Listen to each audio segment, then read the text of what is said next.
এই দিয়া, এই দিয়া, আরে ফোনটা নিয়ে যাও। ফোনটা তো ভুলেই যাচ্ছিল, ও তো ফোনটা ভুলে যাচ্ছিল। তোমরা বলোনি তো আমাদেরকে, ভুললে কিন্তু চলবে না। তো ফাইনালি তোমাদের ওয়েলকাম করছি ড্রিম অ্যান্ড রুম চ্যানেলে। আজকে কিন্তু এপিসোডটা হবে 4 নম্বর এপিসোড। আগের এপিসোডে তোমরা দেখলে বুঝতে পারবে যে আমরা কিন্তু পোখরা যেতে পারিনি, ভরতপুরে ছিলাম। তো ভরতপুর থেকে কিন্তু আমরা ডাইরেক্ট আজকে পোখরাতে যাব। পোখরা যাওয়ার সময় তোমাদের সেই অপরূপ সৌন্দর্য তোমাদের সাথে আমরা ফুটিয়ে তোলা আর প্রচুর অফরোডিং আমি তোমাদের সাথে শেয়ার করবো। খুব একটা অফরোড মানে অফরোড তো অবশ্যই আছে, অফরোড পোখরা ঢোকার পোখরা ভালো মন্দ মিশিয়ে মিশিয়ে আছে। ভালো রাস্তা ছিল, খারাপও রাস্তা ছিল, সেগুলো সবকিছু তোমাদের সাথে শেয়ার করবো। আর ফার্স্ট টাইম সিগন্যাল পেয়েছি আমরা। ও হ্যাঁ, আর পোখরাতে গিয়ে ফার্স্ট টাইম কিন্তু আমরা সিগন্যাল পেয়েছি, সেটা কিন্তু তোমাদের সাথে সব কিছু শেয়ার করি। আমাদের কাছে একটাই রিকোয়েস্ট করছি, তোমরা কিন্তু আমাদের ভুললে চলবে না। আমাদের ভিডিও আসতেই থাকবে, একটু কাজের প্রেশার ছিল ওই জন্য আগে ভিডিওটা আসতে পারিনি। যেমন অপারেশন সিন্দুর যেমন চলছে, যেমন আমাদের ভিডিও কিন্তু চলতে থাকবে। তো ভুললে চলবে না বন্ধু। তো চলো আমাদের 4 নম্বর এপিসোড শুরু করা যাক। জয় হিন্দ।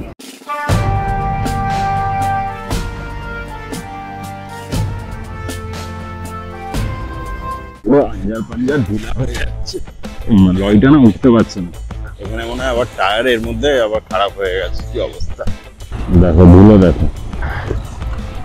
তো আমাদের ফুচকা চলে এসেছে আর বিকি ফুচকা নিয়ে রেডি। আগে একটু খেয়ে নি। তো বন্ধুরা, আমরা এখন ফাইনালি ভরতপুরে আছি। আজকে পোখরা যেতে পারিনি, কারণ আজকে আমাদের সাথে একটা বিশাল বড় প্রবলেম হয়ে গেছে। আমাদের কাছে 3-4খানা ব্যাগ ছিল, তার মধ্যে থেকে একটা ব্যাগ ছিঁড়ে পড়ে যায়। তো আমরা খেয়াল করিনি যে কখন পড়ে গেছে। পিছনে বাঁধা ছিল ফোনের চার্জার, তারপরে আরও অনেক কিছু ছিল। এবার একটা বোনের কাছ থেকে লিপস্টিক নিয়েছিল, আমি একটা ভাইয়ের কাছ থেকে আমার JBL এর একটা বক্স নিয়েছি, মানে সবই হারিয়ে ফেলেছি। তো ওই জন্য আজকে মাথা একদম খারাপ হয়ে গেছে। আমরা মোটামুটি 40 কিলোমিটার এগিয়ে গিয়েছিলাম, তো আবার 40 কিলোমিটার ব্যাক করে এসেছি। সব থেকে আরেকটা হেল্পফুল গডের কাছে, যেটা হচ্ছে ল্যাপটপটা ঠিক আছে আপাতত, ল্যাপটপের ব্যাগটা কিছু হয়নি। তো মুডটা একটু ভালো নেই। তো তোমরা একটু হ্যাপি করে দাও, হালকা করে ছোট্ট করে টুক করে লাইক বাটনটা প্রেস করে দাও আর একটা সাবস্ক্রাইব করে দিও প্লিজ। চলো বাই। তো বন্ধুরা, গুড মর্নিং ফ্রম ভরতপুর। আমরা কালকে রাত্রিবেলা অনেকক্ষণ ধরে ভিডিওগুলো চেক করছিলাম। কালকে আমরা যে পুরো রাস্তাটা ভিডিও করেছিল, কালকে বলেছিলাম যে আমাদের ব্যাগ হারিয়ে গেছে। তো ওই ভিডিওতে আমরা মোটামুটি একটা লোকেট করতে পেরেছি যে কোন জায়গার মধ্যে আমার ব্যাগটা পড়তে পারে। তো আমি সুসময় রেডি হয়ে গেছি। তো এখানে লাগেজগুলো সব রাখা আছে। এই 12টার সময় হচ্ছে এখানে চেক আউট। এখন বাজে 9:05। আশা করছি 1.5 ঘন্টার রাস্তা, 1.5 ঘন্টার মধ্যে 3 ঘন্টার মধ্যে যদি চলে আসবো। টাকা পয়সা দিয়ে আমরা জাস্ট লাগেজগুলো রেখে বেরিয়ে পড়ছি। তো দেখা যাক এখন পাওয়া যায় কিনা। তো এই জায়গাটা করে ভিডিওতে দেখেছিলাম যে জার্কিং হয়েছিল। তো আমি বাড়িগুলোতে একবার জিজ্ঞেস করতে যাচ্ছি যে ওরা এরকম কোনো ব্যাগ পেয়েছে নাকি। তো এখানেও পেলাম না। দেখি আগে গিয়ে যদি কোনো পুলিশকে জিজ্ঞেস করে পাই। ওখানে একটা ইউনিট আছে বললো, যদি ওখানে পেয়ে যাই তো ওয়েল অ্যান্ড গুড, আর না হলে আশা ছেড়ে বাড়ি ফিরতে হবে। 1টার কাছাকাছি বেজে গেল। আমরা এখনও বেরোতে পারিনি পোখরার জন্য, কারণ আমরা ব্যাগ করেছিলাম। আমরা শুধুমাত্র রাস্তা থেকে এইটা পেয়েছি, ব্যাগটা পাইনি। ওই কভারটাই পেয়েছি, কোনো ব্যাগ ফ্যাগ পাইনি। তো অনেক পুলিশ স্টেশনে গেলাম, অনেক কিছু নোট ফোট করিয়ে রাখলাম। ওরা বললো পেলে আমাদের ফোন করে জানিয়ে দেবে। যা হয় ভালোর জন্য হয়, এটা একটা কথাই আছে। তো দেখা যাক কি ভালো হয় আমাদের জন্য। পোখরা যাওয়ার পথ শুরু হলো। দুঃখের বিষয়, একটা ব্যাগ নিয়েই যেতে হচ্ছে। এদিকের একটা ব্যাগ নিয়ে, এদিকের ব্যাগটা কিন্তু আমি হারিয়ে ফেলেছি। ঘড়িতে বাজে হচ্ছে 1:31 নেপালি টাইমে। এখানে 3 ঘন্টা 30 মিনিট লাগবে বলছে, 127 কিলোমিটার ভরতপুর থেকে। আমরা এখন পোখরা যাওয়ার জন্য রওনা দিলাম। এখন বাজে সময় হচ্ছে 1:32 আর আমাদের যেতে হবে 127 কিলোমিটার। 3 ঘন্টা 28 মিনিট লাগবে আমাকে গুগল ম্যাপ বলছে। আমরা ওয়েস্ট বেঙ্গলে অনেক জায়গায় ঘুরেছি, কিন্তু এরকম পাহাড় দেখিনি। পাহাড়গুলো দেখো, তুমি এখন বুঝতে পারবে যে অনেক বড় বড় আছে না, কেউ যেন মনে হচ্ছে কেকের মধ্যে স্লাইস কেটে দিচ্ছে। দেখো বড় বড় পাহাড়, দেখো মাথা উঁচু করে করে একদম দেখতে হচ্ছে। নিচ দিয়ে দেখো নদী বয়ে যাচ্ছে। বন্ধুরা, এটা হচ্ছে সেতিগন্ধকি রিভার। এই রিভারটা অতটা পরিষ্কার বলে আমার মনে হচ্ছে না। এই জায়গাটা খুব ভালো লাগছে, ওই জন্য দাঁড়িয়ে পড়লাম এই জায়গায়। চলো আমাদের পোখরায় যেতে হবে, অনেকটা পথ যেতে হবে। পাহাড়গুলো দেখো একদম বলেছিলাম, কত বড় বড় না পাহাড়গুলো। নেপালে কিন্তু প্রচুর পরিমাণে বাস চলে, সব জায়গায় বাস চলে। তোমরা যদি আসতে চাও বাসে করে কিন্তু আসতে পারো, বাস, গাড়ি, পার্সোনাল ভেহিকেল, যার যেটা ইচ্ছা সেটাই আসতে পারো। তো বাইরের দেশ থেকে আসলে কিন্তু তোমাদের বাংলাদেশ বলো বা যেখান থেকে আসবে বলো, ইন্ডিয়া ছাড়া তাদের কিন্তু ভিসা পাসপোর্ট লাগবে। দেখো এই জলটা অনেকটা নীল হয়ে গেছে, দেখো জলের কালারটা অনেকটা চেঞ্জ হয়ে গেছে। স্নান করছে, মাছ ধরছে মনে নাকি কি করছে জানি না, ও মাছ ধরছে।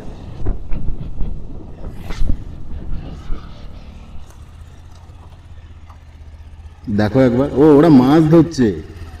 হ্যাঁ এই দেখো জলের কালারটা দেখো কি সুন্দর, আর এখানে দেখো সিনারিটা দেখো কি সুন্দর, দেখো সেরা লাগছে। ও এত দূর দূর পথ পাড়ি দিয়ে আসি এইটা দেখার জন্যই তো বন্ধু, একটু শান্তি পাওয়ার জন্য, একটু গ্রিনারি দেখার জন্য। এই নদীটা আর অ্যাডভেঞ্চারের সাক্ষী রেখে তোমার এগিয়ে চলি, চলো। তোমাদের বলেছিলাম না অ্যাডভেঞ্চারের সাক্ষী রেখে আমরা এগিয়ে যাবো। এই দেখো অ্যাডভেঞ্চার শুরু হয়ে গেছে এখন থেকে, এরকম মাঝে মধ্যে অ্যাডভেঞ্চার করতে হবে।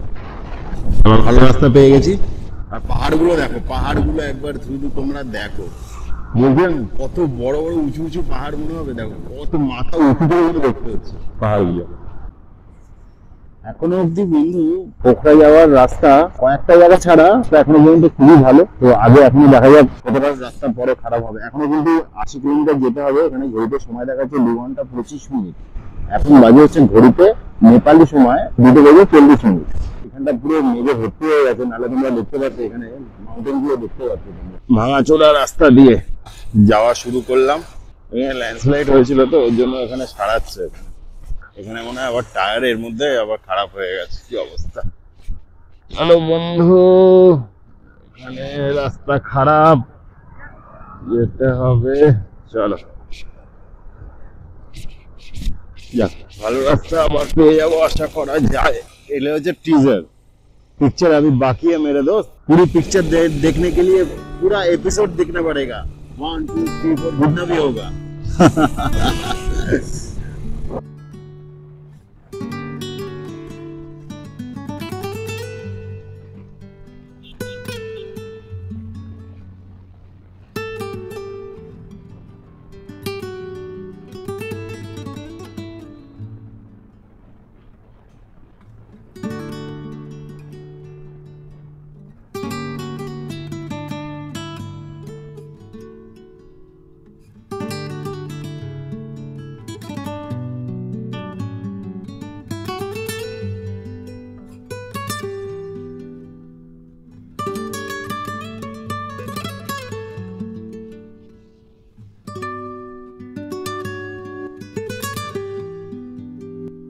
তো এখান থেকে পোখরা হচ্ছে 59 কিলোমিটার, আর সময় লাগবে আমাদের 1 ঘন্টা 51 মিনিট।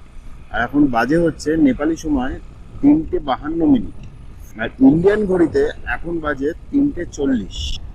নেপালে যে প্রথম দিনটা, যেই দিনকে মনে হলো সত্যিকারের একটু ঠান্ডা ঠান্ডা ফিলটা হলো। মানে এতদিন তো দেখো কোথাও গরম কম, কোথাও গরম বেশি, এরকম তো অবশ্যই আছে। পোখরা ধরতে এখনো 41 কিলোমিটার বাকি আছে। এখান থেকে প্রপার একটা ঠান্ডা ফিলিংসটা আমার মনে হলো। বাড়ি থেকে আসার সময় একটা মোটামুটি গরম ছিল, তারপরে যখন বর্ধমান ঢোকার আগে, সত্যিকার ঢোকার আগে বেশ ঠান্ডা লেগেছিল সকালবেলা। আমরা যখন আরও রাইড করি তো তারপরে মানে আমাদের পুরো পুড়িয়ে দেয় পুরো এই 2 দিন। তো এখনো পর্যন্ত 40 কিলোমিটার বাকি আছে, জানি না এরকম ঠান্ডায় থাকবে কি আরও বেশি বাড়বে বা এর থেকে কমবে, সব কিছু তোমার সাথে শেয়ার করবো। এই ঠান্ডাটা ফিল করার জন্যই তো আমরা এসছি এত দূর। পাহাড় মানেই তো ঠান্ডা। সামনে হচ্ছে আবার চেকপোস্ট, মনে হয় চেক করবে সামনে,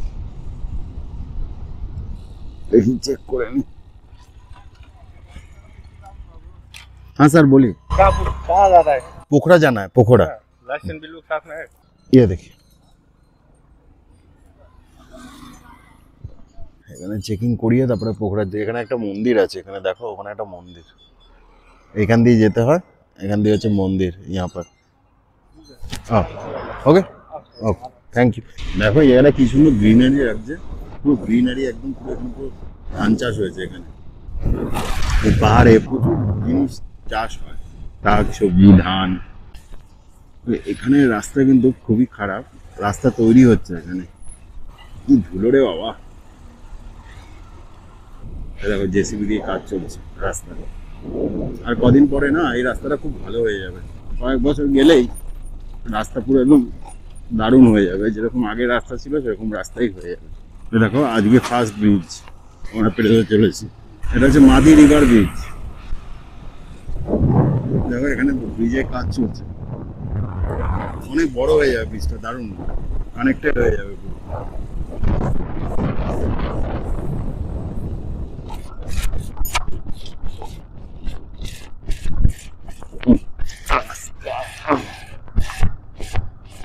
জল ঢালতে ঢালতে যাচ্ছে ওখানে, কারণ এত ধুলো, বাবারে বাবা। রাস্তা তৈরি হচ্ছে তো প্রচুর ধুলো। পোখরা যাওয়ার পথে রাস্তা কিন্তু অনেক জায়গায় তৈরি হচ্ছে, রাস্তা কিন্তু মাঝে মধ্যেই খারাপ, আবার মাঝে মধ্যে ভালো। পুরো আঞ্জার পাঞ্জার ঢিলা হয়ে যাচ্ছে, লরিটা না উঠতে পারছে না, পিছিয়ে আসছে। আমরা এখান দিয়ে কাটিয়ে দিয়ে বেরিয়ে যাবো। বাইকের এটাই সুবিধা যে তুমি যেখান দিয়ে পারো বেরিয়ে চলে আসতে পারবে। আর জ্যামে যদি পড়েও যাও, তাড়াতাড়ি এদিক ওদিক দিয়ে ফাঁক দিয়ে ফুক দিয়ে গলে বেরিয়ে চলে যেতে পারবে। এখানে বাড়িগুলো দেখো একটার পর একটা গায়ে গায়ে লাগানো। এটা হচ্ছে আমার মনে হয় যে এগুলো যাতে, এখানে তো নেপালটা ভূমিকম্প প্রবণ দেশ, বাড়িটা ঠিক থাকে আমার মনে হয়।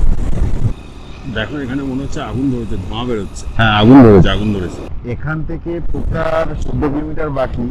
এখন বাজে হচ্ছে 5:07 নেপালি সময়, আর আমার সময় লাগবে গুগল ম্যাপে দেখাচ্ছে 34 মিনিট। পোখরা যাওয়ার এই যে রাস্তাগুলো দেখছো না, 1-2 বছরের মধ্যে রাস্তাগুলো সব ভালো হয়ে যাবে, মানে 2 লেন হাইওয়ে হয়ে যাবে। নেপালে না প্রচুর ধুলো, সব রাস্তাঘাট তৈরি হচ্ছে, সব জায়গায় ধুলো। এই দেখো এরকম ধুলো রাতে যাচ্ছে, আমি পুরো মাটি হয়ে গেছে মনে হচ্ছে আমাকে দেখে। বাবা কি কাদা! রাস্তা কিন্তু পোখরা ঢোকার আগে খুব জ্যাম। পোখরা ঢোকার আগে মানে কি এখনো 10 কিলোমিটার বাকি আছে পোখরা ঢুকতে। দেখো ধুলো দেখো। আমার মনে হয় এখানে কিন্তু সানস্ক্রিনের কোনো প্রয়োজনই হয় না, কারণ এত ধুলো গায়ে হাতে পুরো ধুলো হয়ে যাবে। এখানে মৃত্যু হচ্ছে সান প্রোটেকশন। এই বাদিকে চলে গেলে পোখরা এয়ারপোর্ট।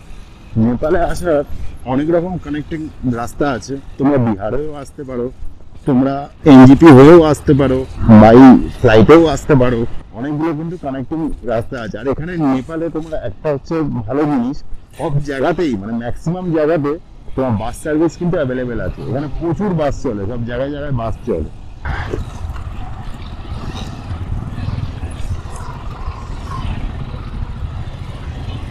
পোখরা ঢোকার আগে রাস্তা কিন্তু খুব খারাপ, তার আগে রাস্তা মোটামুটি ভালো হলো। আধা ঘন্টা মতন রাস্তা খুব খারাপ, কাজ চলছে ওর জন্যই খারাপ।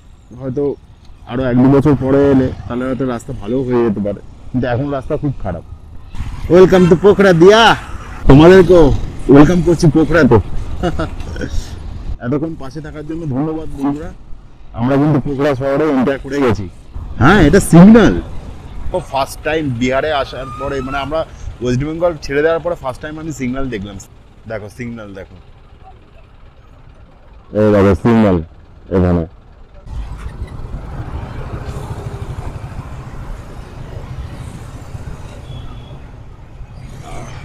তোমরা বাদিকে দেখে যাই, পুলিশ যদি ধরে আমি জানি না, চালান কেটে দিয়েছে নাকি তারাও জানি না। সবাই দেখি জ্যাকেট পরে আছে, জ্যাকেট পরার মতন অতটাও ঠান্ডা নেই, ঠান্ডা আছে কিন্তু এখানে জ্যাকেট পরার মতন ঠান্ডা আছে বলে আমার মনে হয় না। আমি তেলটা ভরিনি, আর সেই বিহারে আমি লাস্ট ফুয়েল আপ করেছিলাম, তারপরে আর করিনি।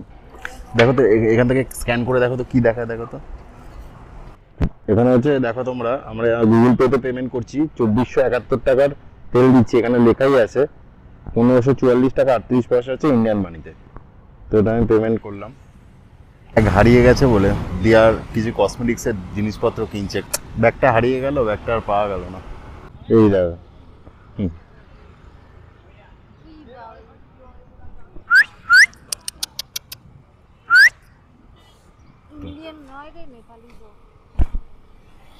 আমরা যে একটা নতুন দেশে চলে এসেছি, নতুন একটা জায়গায় চলে এসেছি, সেটা কিন্তু আমরা বেশ ভালো অনুভব করতে পারছি। আশা করি তোমরা ডিজিআই দিয়ে কিছুটা হলেও অনুভব করতে পারছো। সামনে কি সুন্দর গ্রিনারি, এখানকার পাহাড়, এখানকার রাস্তাঘাট কি পরিষ্কার, তাই না? আমাদের কলকাতা থেকে তো অনেক অনেক বেশি পরিষ্কার। পোখরাতে যে এন্টার করে ফেলেছি, একটা নতুন দেশে যে এন্টার করে ফেলেছি, সেটা কিন্তু দেখে তোমরা বুঝতেই পারছো। দেখো সামনে কি সুন্দর গ্রিনারি। আমরা কিন্তু আগে কোনো ট্রিপেই আমরা রুম বুক করে যাই না, আর এবারেও ইন্টারন্যাশনাল ট্রিপেও কিন্তু আমরা রুম বুক করে আসি। এমনি মনে হচ্ছে যে পোখরা লেক আছে, তো এর আশেপাশেই গিয়ে দেখবো যে কোনো রুম ভালো ভিউ দেখে পাচ্ছি কিনা। সামনে একটু খোঁজাখুঁজি করে নিয়ে ডাইরেক্ট গিয়ে তোমার সাথে দেখা হচ্ছে কিন্তু হোটেলে গিয়ে। পোখরাতে এসে উপস্থিত হয়েছি, এই হোটেলটায় আছি, ট্রাভেল ইন বলে। বিশাল এক্সাইটেড আমি যে আমি পোখরাতে এসে পৌঁছে গেছি। আমার সাথে আছে দিয়া। দিয়া এখন রেডি হয়ে গেছে, পুরো প্যাক হয়ে একদম ফুল রেডি। তারপর দিয়াকে সেই লাগছে কিন্তু। তো তোমার পোখরা এসে এক্সপিরিয়েন্সটা বলো। দিয়া বলে দিয়েছে ভালো লাগছে, বাট আমরা এখনো পর্যন্ত সেরকম ভাবে কিছু দেখতে পাইনি। এই কারণেই মানে এত ধুলো আর প্রচুর ক্লাউডি, পাহাড়ের একটা আমেজ সেই জিনিসটা এখনো পর্যন্ত পাইনি। নেপাল ভালো অবশ্যই ভালো, কিন্তু সেই যে আমাদের সিকিম বলো, তারপরে আমাদের সিকিমে গুরুদাম্বার লেক বলো, সেই যেরকম স্নিক বিউটি, ওটা এখনো পর্যন্ত পাইনি। জানি না মুক্তিনাথে যাওয়ার সময় পাবো কিনা। আমরা যে রুমটায় ছিলাম সেখানে বললো যে খাওয়া দাওয়া এখন বন্ধ হয়ে গেছে, তো তোমাদের বাইরে থেকে খেয়ে আসতে হবে। আমরা বেসিক্যালি বেরিয়েছি খেতে, কালকে পোখরা শহরটা একটু এক্সপ্লোর করবো। আমরা এখন এখানে গোলগাপ্পা খাচ্ছি। এখানে গোলগাপ্পা, এখানকার গোলগাপ্পা আর মুড়ি মাখাটাকে মুড়ি মাখা, চটপট। এরা মুড়ি মাখাটাকে চটপটা বলে। তো আমাদের ফুচকা চলে এসেছে, আর বিকি ফুচকা নিয়ে রেডি। ফুচকার সাইজটা ছোট, এটা গোলগাপ্পা অ্যাকচুয়ালি। এখানকার একটা অন্যরকম স্টাইল আছে। এখানে হচ্ছে টক জল আর ফুচকা, এটা হচ্ছে ফুচকা। জলটা ঢেলে দিল।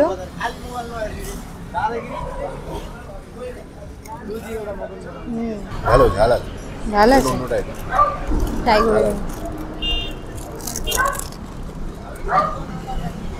কুরকুরে চটপটা যেমন খেতে ওরকম টাইপের, ভালো।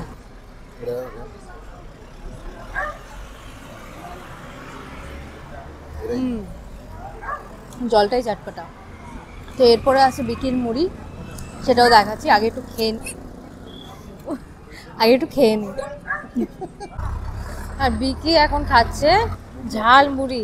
ওরে বাবা, আমার তো খুব ঝাল লেগে গেছে। তো চলো আমরা চটপটা এনজয় করি, আর তোমরা পোখরা এনজয় করো।